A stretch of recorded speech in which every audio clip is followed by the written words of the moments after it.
In evangelical circles, there is a tendency to oppose the head and the heart. The heart is warm and reliable. The head is dangerous.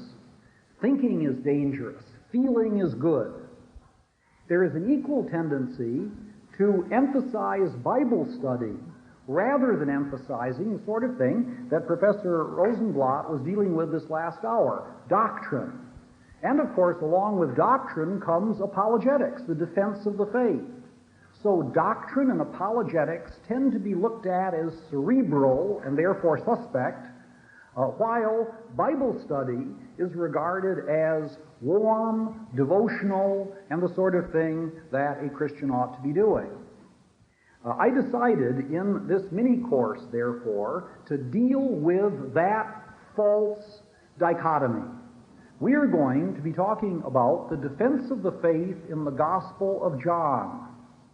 Now, there is no book of the Bible that seems less cerebral, or turn it around. There is no book of the Bible that elicits such a warmth emotionally as the Gospel of John. No one is threatened by the Gospel of John.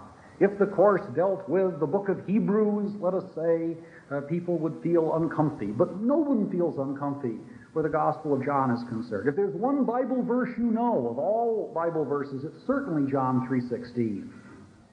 Now, if it should turn out, therefore, that the Gospel of John is stuffed from stem to stern, from top to bottom, from inside to outside, with the defense of the Christian faith, I guess we're just not going to be able to avoid it. We're probably going to have to do a little defending of the faith ourselves.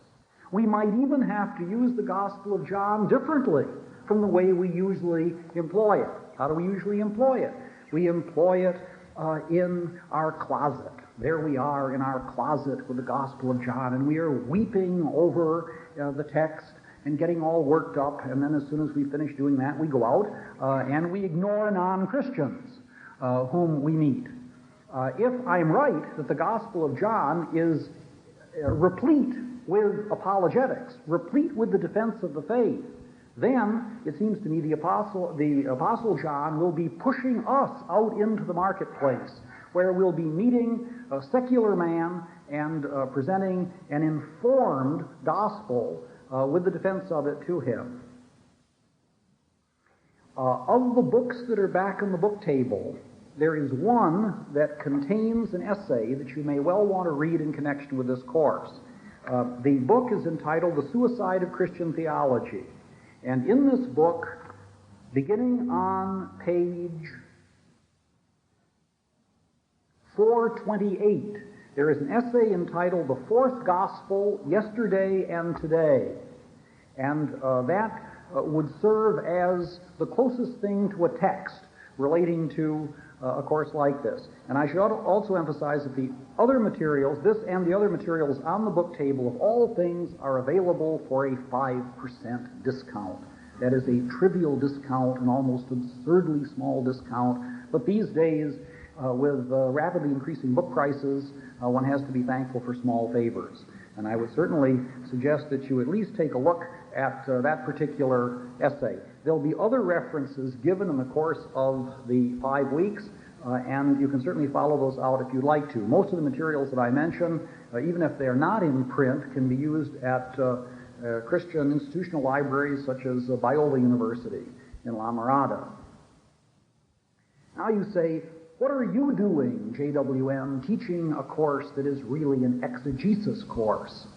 And I guess I should say just one thing quickly.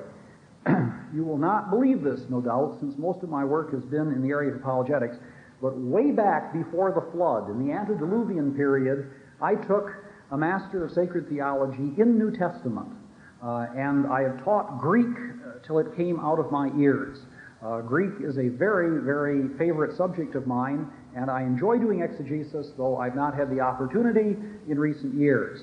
And if the whole idea of Greek bothers you, you can think of the incident of the man who went into the tailor shop with his trousers over his arm. And the tailor said to him, "Euripides?" And he replied, "Eumenides." Sample complete. Ready to continue?